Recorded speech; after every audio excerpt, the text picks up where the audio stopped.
Bonjour tout le monde, nous sommes très heureux de vous présenter cet exposé concernant le système d'exploitation l'iOS. On croit que la plupart d'entre vous ont entendu sur l'iOS, peut-être dans une discussion entre les amis, par une publication sur télévision, sur réseaux sociaux, ou bien vous-même vous disposez à une machine avec ce système-là. Alors, au début, et avant de plonger dans le contexte de ce sujet, on commencera tout d'abord par une petite présentation sur le système d'exploitation. Elle sera une présentation en général, seulement pour que tout soit clair.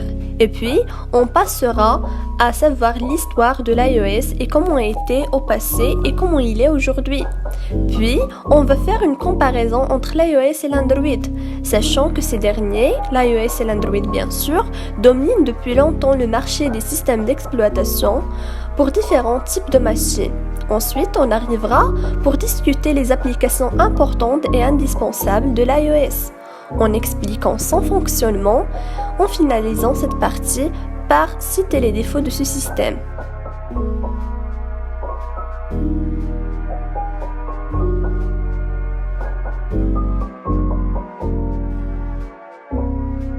Premièrement, et comme j'ai mentionné auparavant, on va commencer notre présentation avec une petite définition du mot système d'exploitation, juste pour mettre les choses claires. Alors, un système d'exploitation, ou bien operating system en anglais, représente l'ensemble des programmes qui pilotent les différents composants de l'appareil informatique et lui permet donc de fonctionner. Alors on peut dire qu'il permet de faire l'interface entre l'utilisateur et le matériel informatique. Il est d'ailleurs chargé en premier lors du démarrage de l'appareil. Et ici, vous trouvez quelques exemples pour les systèmes d'exploitation les plus répandus, comme le Windows pour le PC, comme vous le voyez, le MacOS pour les ordinateurs Apple, l'Unix pour les PC et les serveurs et Unix pour les serveurs. Et pour l'Android et l'iOS, vous les trouvez dans les téléphones.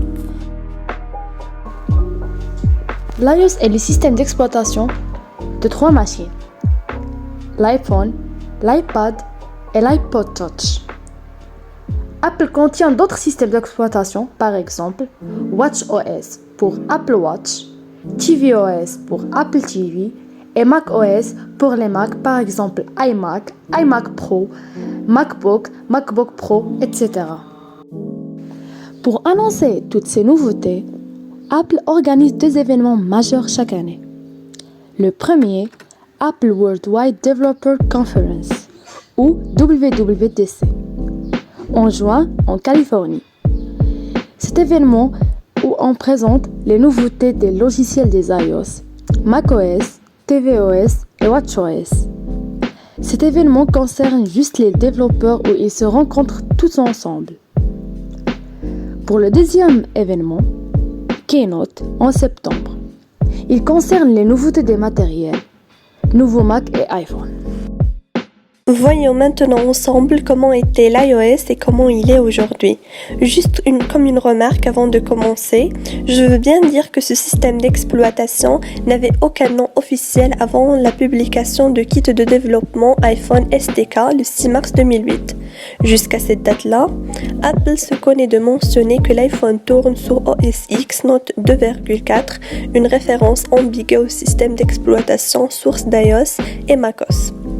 Ce n'est pas à cette occasion que Scott Forstall présenta l'architecture interne du système d'exploitation et dévoila alors le nom d'iPhone OS Note 3. Ce nom a été changé le 7 juin 2010 pour l'iOS 5. La marque commerciale iOS était utilisée par Cisco de plus de 10 ans pour son propre système d'exploitation l'iOS, utilisé sur ses routeurs. Et pour éviter toute poursuite judiciaire, Apple a acquis auprès de Cisco une licence d'exploitation de la marque iOS. En mars 2008, l'entreprise a lancé la première version initiale appelée iPhone iOS. Quelques mois après, et précisément le mois de juillet, où était l'introduction de l'App Store. Le juin de l'année qui la suit, ils ont développé MMS, copier-coller et le support d'iPad, en ajoutant en 2010 multitâche, FaceTime, Siri et centre de notification. Puis, chaque année ou bien chaque septembre, l'iOS développe de plus en plus de versions en ajoutant par exemple Passbook, Apple Plans avec l'intégration de Facebook en 2012, Control Center en 2013, puis le 3D Touch en 2020 et enfin en arrivant au déverrouillage par Face ID, même avec un masque en 2021. Après avoir fini de parler de l'historique de l'iOS, on va passer juste après pour faire une comparaison entre l'iOS et l'Android. On va commencer par les couches de personnalisation, bien qu'au départ, la différence entre les deux soit éclaircissante. De nos jours, de plus en plus, elles tendent à être similaires. L'Android étant qu'un système ouvert, les fabricants peuvent personnaliser l'interface. Toutefois, l'iOS, en étant que système d'exploitation fermé, est entièrement contrôlé par Apple, sans médiation de tiers. Pour ce qui concerne la résolution des incidents, sous l'iOS, tout échec est résolu rapidement tandis que sous l'Android, chaque fois qu'une mise à jour ou un correctif est publié, les fabricants doivent adapter leurs terminaux. Cela prend un peu de temps pour arriver en fonctionner du modèle et du pays. On a aussi une différence pour ce qui concerne la sécurité. On peut dire que l'Apple recueille des données d'utilisation anonymes, mais cette option peut être désactivée dans les paramètres.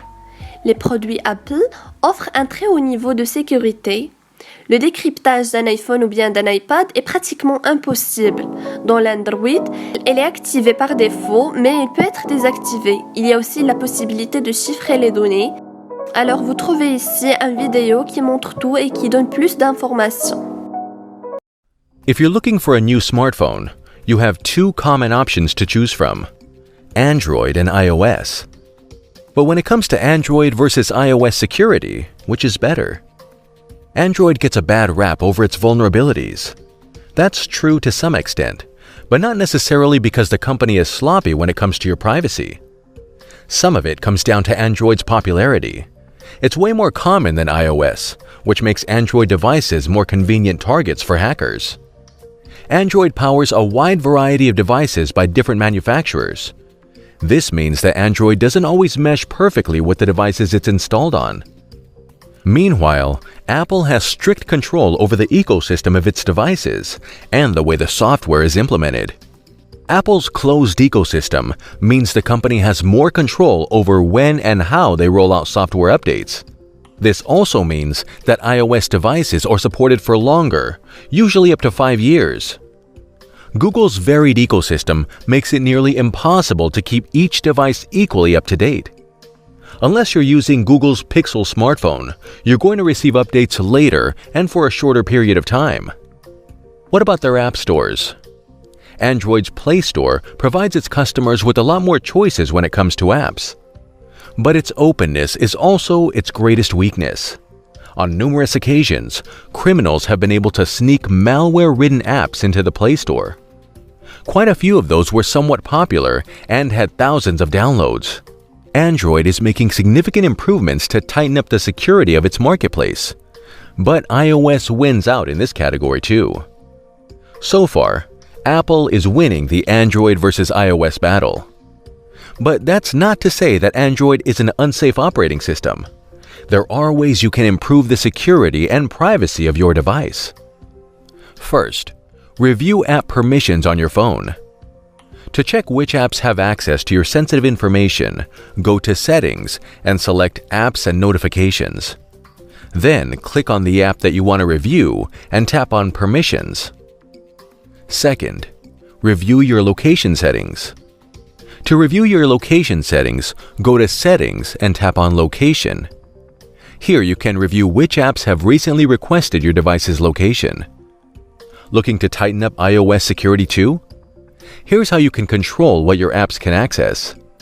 Go to Settings and scroll down to Privacy. A list will appear, specifying which information on your device the apps can access. Here you can control which apps can access your location, camera, contacts, and so on. Pour ce qui concerne la mémoire, l'Apple, en offrant un service dans le cloud, ne permet pas l'introduction des cartes CD. L'alternative, Dans des cas spécifiques, il est décidé de connecter une clé USB au port éclair. Par contre, l'Android permet l'utilisation des cartes CD. Pour ce qui concerne l'interface, sous l'iOS, le menu est basé sur une grille d'applications commandées. De plus, l'iOS comporte deux autres domaines, l'un dédié aux outils et l'autre à l'affichage des notifications. Au contraire, dans l'Android, les notifications et les outils apparaissent dans la même zone. Nous arrivons à la dernière des différences entre l'iOS et l'Android. C'est que l'Apple ne peut pas installer des applications qu'à partir de l'App Store, tandis que l'Android peut être installé simplement avec le fichier APK. Sur les autorisations sous l'iOS, il est possible de modifier toutes les autorisations que nous accordons aux applications. Dans l'Android, cela ne peut pas être fait que dans les modèles mis à jour à la dernière version. Comme vous le voyez, ici se trouvent les applications les plus importantes et utiles de l'iOS. Par exemple, on a l'App Store, Safari, iTunes, Home, Tips et d'autres applications.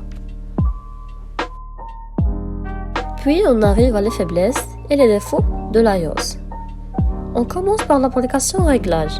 Apple s'investit de plus en plus dans cette application, au point qu'elle est devenue l'équivalent de panneau de configuration Windows pour iOS.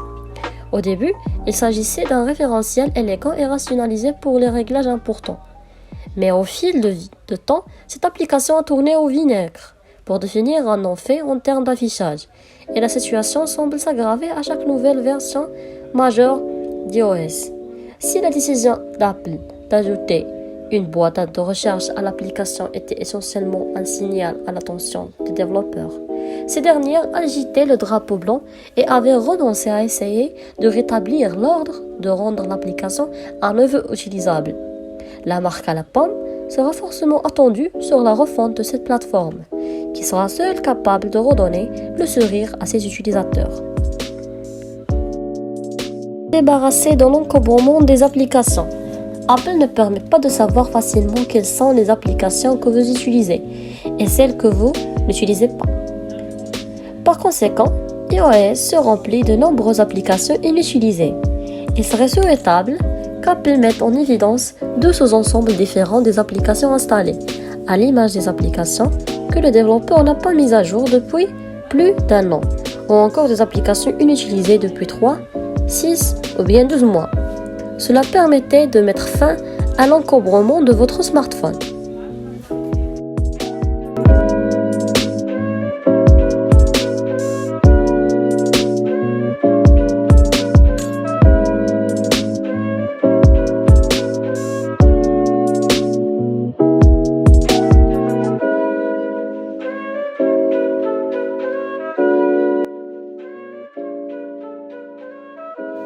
On vient de finir la partie théorique. Maintenant, on passe à la partie pratique. Et on a choisi de vous présenter comment on développe une application iOS étape par étape. On commence d'abord par installer Xcode sur notre Mac. On ouvre App Store. On cherche Xcode. Je l'ai déjà installé sur mon Mac. Je l'ouvre. Je choisis créer un nouveau Xcode projet.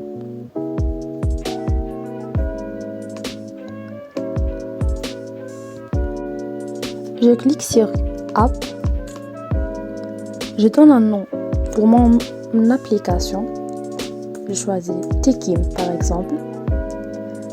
Je choisis Storyboard pour l'interface et pour le langage, je choisis Swift.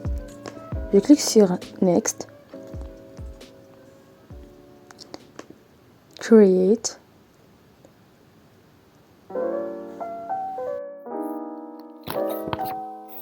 Une fois la création est effectuée, on se trouve sur la page suivante. Xcode se divise en 4 panneaux. Le premier à gauche, le navigateur. Il contient plusieurs onglets qui permettent de naviguer différemment dans l'application, soit par fichier, par bug, par test, etc. Au milieu, on trouve le panneau principal. qui affiche ce que vous avez sélectionné sur le navigateur. On trouve aussi le nom, l'identifiant, la version, etc. À droite, on a l'utilitaire. Il affiche les informations relatives à l'élément sélectionné. Au dernier lieu, on a la zone de débugage. C'est un panneau qui est filtré.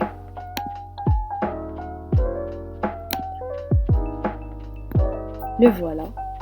Il est très puissant. C'est ici on va voir si notre application fonctionne correctement. Maintenant, on va choisir Main.Storyboard. C'est ici où on va créer l'interface de notre application, c'est-à-dire ce qu'on peut voir ou toucher à l'écran. Comme vous voyez ici, au milieu, une vue blanche à la tête d'un iPhone. C'est notre interface qui est encore vide. Pour la remplir, on doit avoir la bibliothèque des objets. View, Show, Library, et la voilà. On va choisir d'abord Label. C'est l'objet qui permet d'écrire un texte sur l'écran. Pour la choisir, on glisse et on la pose au milieu.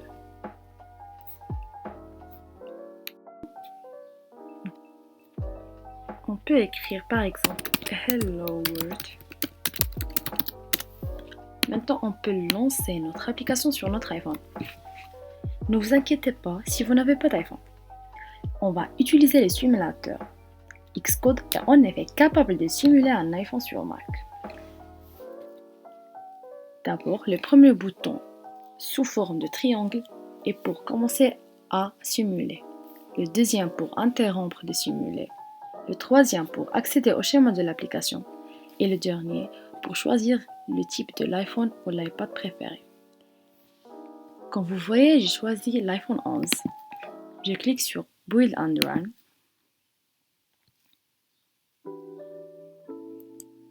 Et voilà mon iPhone 11 qui est réel. Je cherche mon application, la voilà. Je clique et je trouve Hello World. Maintenant, on va préparer notre interface. Sur l'utilitaire, on trouve tous les choix pour designer notre application. Par exemple, je clique sur Hello World pour choisir la taille, la couleur, etc. Je vais prendre mes propres choix.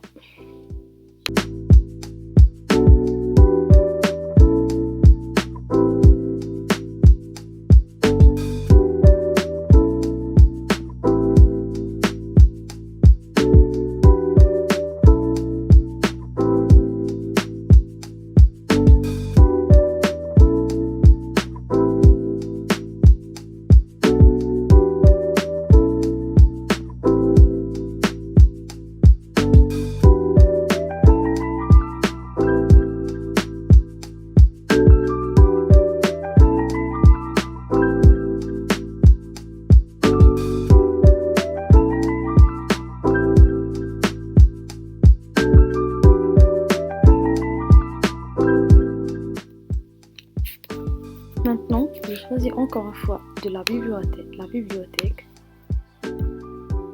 Bouton. Je la mets ici. Et j'écris et moi.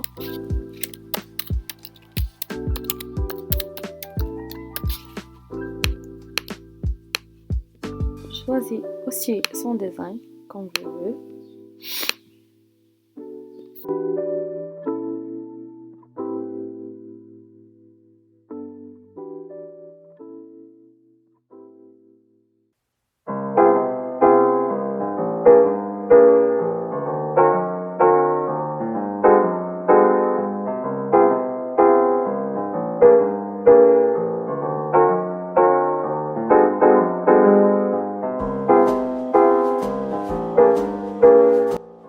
Comme vous voyez ici, j'ai changé Hello World partie et le Step Job de la raclette partie et j'ai même encore une fois changé de design. Ensuite, je suis passé en mode assistant par cliquer sur Editor, Assistant. Maintenant, je vais créer un outil en cliquant sur le bouton droite ou plutôt gauche de la souris. en même temps CTRL sur le clavier.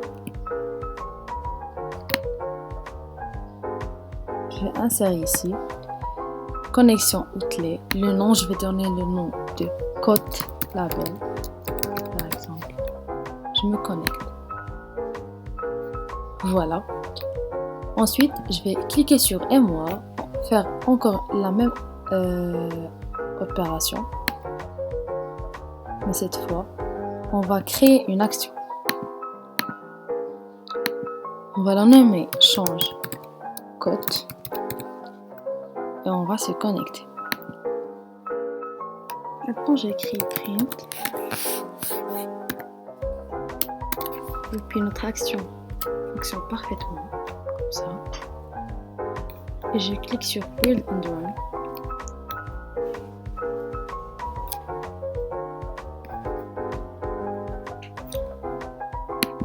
On ouvre notre application Teki.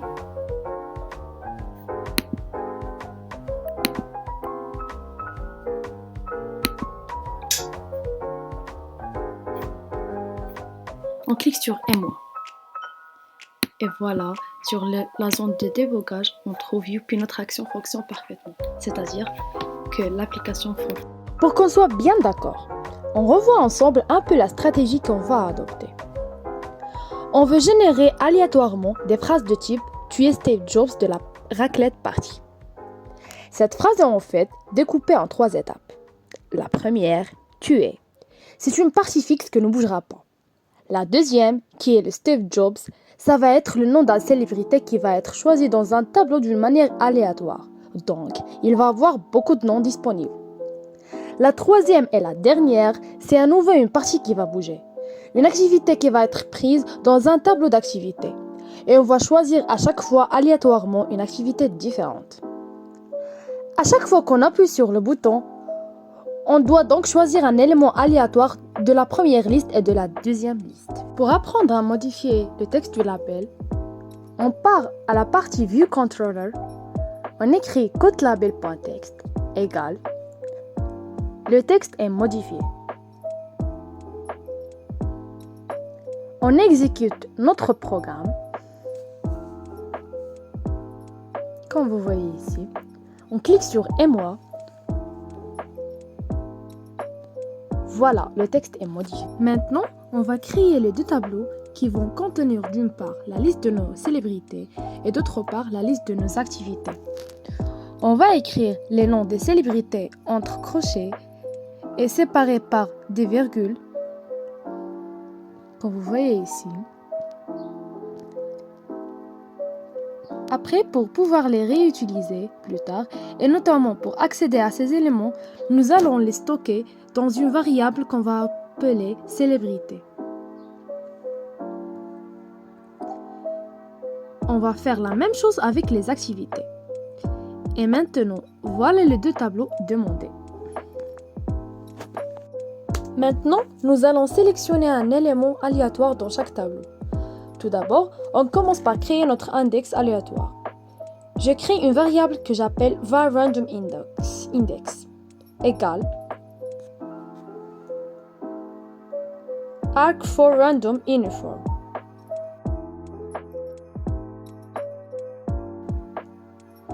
Entre parenthèses celebrities.count.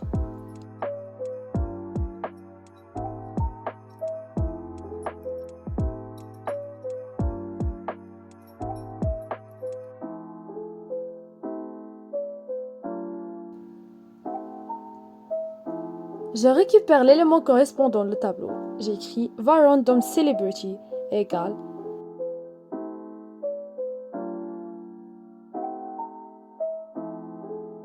celebrities entre crochet random index, l'élément aléatoire. Maintenant, j'ajoute print pour afficher la célébrité sélectionnée aléatoirement.